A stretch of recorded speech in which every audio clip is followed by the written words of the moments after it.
All right, another day, and we are making another change. We are going back to the Ram 1500. I bought this Ford about, I don't know, 8 months ago or so, and it's nice, it works well, but I just can't do it.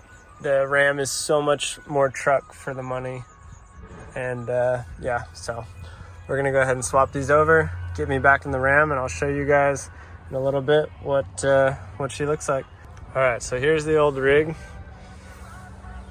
Pretty sweet setup, to be honest. Got a lot of stuff in it, but the Ram is just got more features. So this truck, it's got pretty much everything you need for sure. It's a nice truck. Some things that really drive me nuts on it is the app. It doesn't have HID lights or LED lights. It doesn't have automatic windshield wiper setting. The interface on the truck, the older Ford, I guess the 2020, is garbage. And yeah, so I don't know. Storage is lacking, and some of the user interface sucks. So pretty wild, but my whole truck, everything in it, I didn't think it would fit, but it definitely all fits in a little box. Pretty funny, because I was like, oh, I need a way bigger box, but no need. Truck's getting prepped right now, and hopefully I'll be rolling out the door here soon. There she be. All right, saying goodbye. See ya. There we go. The new rig. What's up? Thing's bad. Back to a Ram. I love it. All right, so we're gonna do a quick, hopefully one take video on my new truck. End up going back to Ram, and I'm just gonna walk around and tell you a little bit why. All right, so here's the pickup. This is my 2021 Ram 1500 Ecodiesel, which is a 3-liter turbo diesel engine, little guy, 480 foot-pounds of torque, and 260 horsepower, something like that. So definitely an interesting truck. It's the Laramie with the Night Edition package, so no chrome, and I think it's 22-inch wheels, and it's a crew cab, short box, and I'm going to show you some of the stuff on it. All right, so those of you that know, I had a 2020 F-150 Lariat, crew cab, long bed, or not long bed, but standard bed, I guess, 6'4", 6'5", and that one was on Icon Stage 2 suspension with 35s on some fuel wheels, the truck looked amazing. On the exterior, had a 36-gallon tank, twin turbo EcoBoost, the 3.5 liter, and it ripped. Leather interior, and it was cool, but I went back to the Ram for quite a few reasons. The truck, I think the Ford looks better on the front side of the truck, and honestly, exterior probably looks a little bit better. But the Ram Night Edition is super clean. I'm gonna get some stuff done to it that I'll show you guys when it comes in. The wheels are actually pretty cool in here, but they probably won't stay on the truck because I'll probably swap them. All right, let's get into some of the reasons. So one thing, very first thing, my Ford, when I pushed the unlock button for proximity, it would take forever, and half the time I'd have my computer in my hand, coffee in the other hand, and it would literally take me like sometimes 5 or 6 attempts before the lock would actually properly unlock. The Ram works every time for locking. Boom, and then close proximity unlock, just touch it and it works. This Night Edition specifically has the electric step bars, which I needed on my Ford for clients.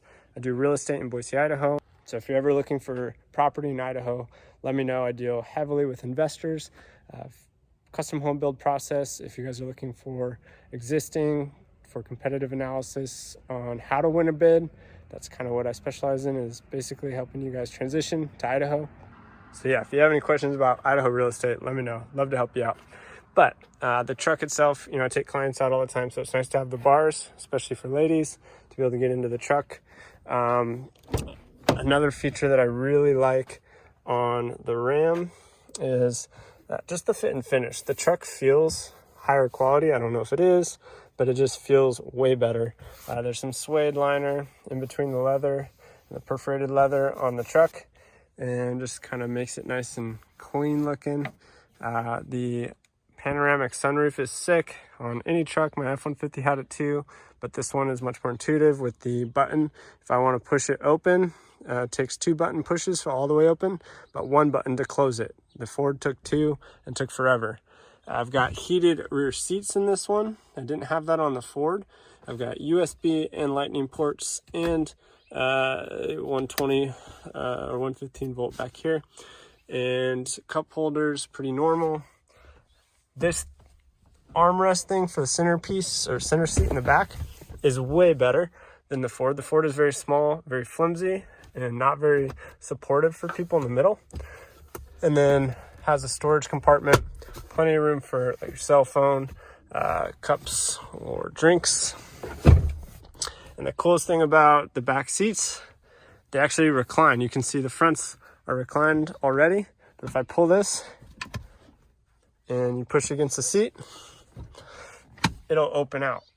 And so you can actually lay back a little bit on these seats. You got to be sitting in it for it to really fully extend, but it's awesome like that. Another thing that is a big difference is the sound system. Oh, actually, hold on. Before we get to the sound system, I've got storage on both sides of the back. Garbage, cooler, whatever I want to put in there fits in there. I've got one on this side, one on that side, which is sweet. And the back seat, the old Ram, which I didn't like, had a driveline elevation here. This one is completely flat, and I have plenty of room for all my stuff. It's actually the largest interior crew cab now. Beats the F-150 for square footage in the cab. And then the seats themselves are way more comfy than the F-150, in my opinion. The center console makes way more sense. I have wireless charging here, which the Ford probably has some of that stuff too. But you have a spot for my phone to stand upright, which I love. Got, again, lightning, USB, cup holder. You can push it in, middle, all the way out. Plenty of storage for stuff. And one thing that drove me nuts on the Ford, and they have this in the TRX Ram, not the Laramie or the Night Edition, but my Ford had the 2 cup holders going this way. So one was here, one was here. And I can't tell you how many times I'd have to ask the person in the passenger seat which drink was theirs, because I'd forget. I love having one drink on the left, one on the right. It's weird what kind of things drive you nuts until you don't have them. Plenty of storage, another port for USB, and then of course the deep pocket storage as well. It has room for a ton of stuff. That's where the gun goes, right? So all of that, plus let's go ahead and look at the truck itself and the dash. It's much more intuitive. This is, let's see. This interface is very easy to use. You've got a home screen. You can adjust your top section here to accommodate whichever kind of placard you want to show. So you can show your media, and then have the bottom show your maps or phone or whatever it may be. You've got all your controls here for air right on the side. I have heated and cooled seats here again, which I love, and a heated steering wheel, which the Ford had heated and cooled seats, but no heated steering wheel. And I've also got a mirror dimmer here, which is cool. And the backup camera on the Ford was, I don't know, like 240p. It sucked. It wasn't a clear, crisp. And the screen on here was just, it looked 10 years old. So I'm a big fan of the interior fit and finish of the Ram, as I was my 17 Ram. This one is even that much better because the screen's bigger. I like it. I like touching the screen instead of buttons. Personally, everybody's different. Some people like buttons. I also love that I have the knob. Took me a while to get used to on the first Ram, but quite honestly, once I'm used to it, I will not have any reason to go back. I feel like the shifter takes poor use of space, basically. Poor use of space. You don't need it there. If you don't need it, this is plenty. And this is way smooth. The dial is not clunky at all. And you get to know exactly where your gears are as you get used to it. Still have trailer steering, tow haul mode, parking sensor, right? The Ford I had, and of course every Ford is optioned differently. I get that. But the one I had did not have a front parking sensor, which drove me nuts. And I like having that because I park fairly close to my driveway, or up in my driveway. And so it's nice to have that. The knobs are all clean. They're gloss black, just super smooth, not flat black. They don't look dated. I think this looks much more period correct. You can turn the screen off if you want to right here, if you're not a fan of it.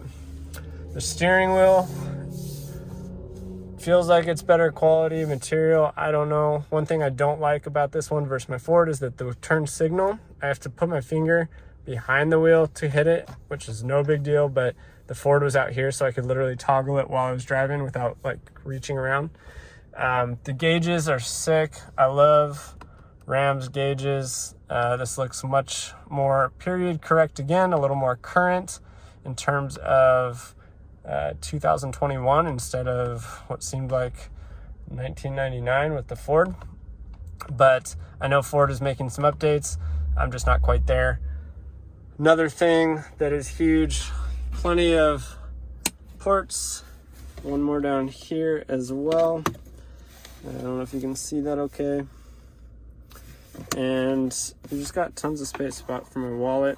I think this is originally for their CD players, but now it's a wallet spot. Oh, and I've got a Harman Kardon sound system, 17 speakers and a subwoofer, which is sweet. All the setups, the lighting, I think is much higher quality, lots of LED lights, same with the headlights. My Ford's headlights were really, really dark, like so dark that I got made fun of for it when we were driving to Utah for my brother's bachelor party. And it was just ridiculous because I literally have trouble seeing at night in that truck. And that just shouldn't be the case when you're paying $55,000 for a truck. You should be able to have nice headlights.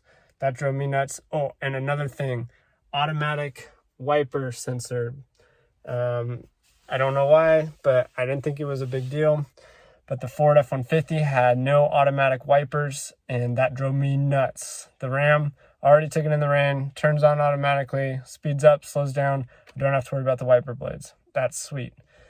The seats, again, big difference, just way smoother and comfortable to drive in. And the fit and finish, I just think is better. The first thing I noticed when I drove my F-150 was it was just loud. Like, I know they have the aluminum bodies now, and I think that they should not have done that because you can hear everything. The first day it was raining on the freeway it was obnoxiously loud in the truck, and I thought something fell off or there was not proper fender well covers maybe, but it was ridiculously loud. So the Ram doesn't have that issue. And then lastly, just touch on a few things that we've got coming in pretty soon. So I've got, of course, wheels and tires. 35s coming with Method 18-inch wheels, black. The typical methods probably look pretty similar to my old truck. Tint will be going in, spray and bed liner, and Icon suspension setup stage 4 this time instead of stage 2 that I had on the F-150, which will really just bring this thing alive, make it look proper, and it'll perform really well off-road. So that stuff should be coming in within 4 to 6 weeks. And once it's on the truck, we'll go ahead and do another little wrap around, walk around, and see how she compares to my old Ram and the old F-150 that you guys may see here. All right, well, thanks for watching.